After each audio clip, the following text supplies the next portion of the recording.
Today, we're diving into a really powerful story. It's about a people who were blessed with, well, pretty much everything you could imagine. But they ended up facing a divine verdict that just wiped them from existence, leaving behind only a lesson for the ages. This one line really captures the whole thing, doesn't it? It starts with laughter, with joy and prosperity, and then, boom. In a single moment, it's all gone. So you have to ask, what on earth could have happened to cause such a total reversal?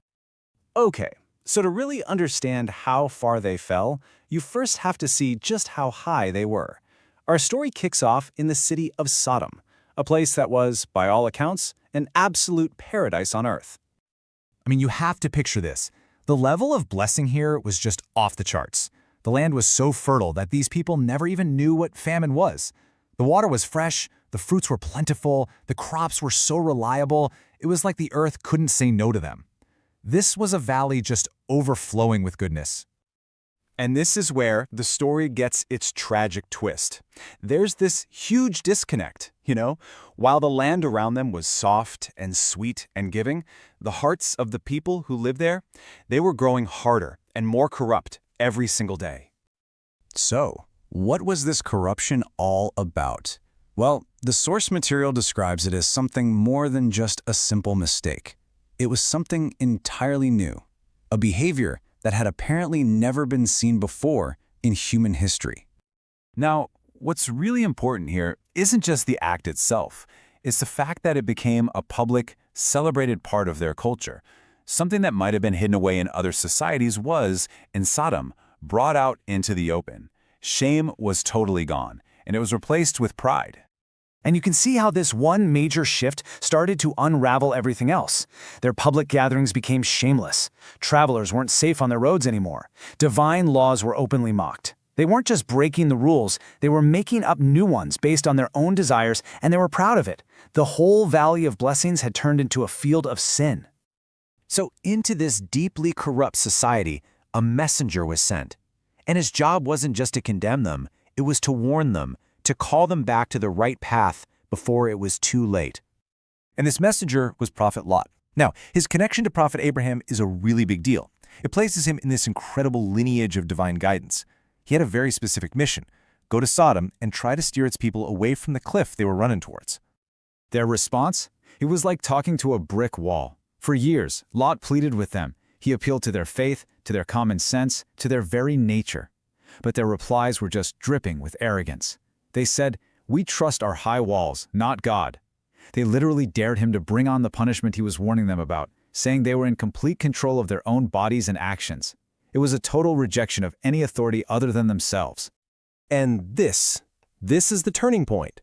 After all that time, after all those patient warnings were met with nothing but defiance, Prophet Lot finally hit his limit. This prayer wasn't really a curse, it was more like an admission that he'd done everything he could. It was a plea for God to step in. The time for talking was officially over. With that one prayer, the decision was sealed. The fate of Sodom was set, and the wheels of its destruction began to turn, all leading up to one final dramatic night. Man, those final hours in Sodom were just filled with tension. Angels show up, disguised as handsome men, which acts as one final test. And sure enough, the townspeople's violent reaction proved their corruption was absolute. Then the angels give the command to flee, with that crucial instruction, don't look back. It all sets the stage for what's about to happen at dawn. The punishment itself wasn't random chaos. It was systematic, and it was precise. First, a massive earthquake. Then, a rain of marked stones that, according to the sources, were actually designated for specific people.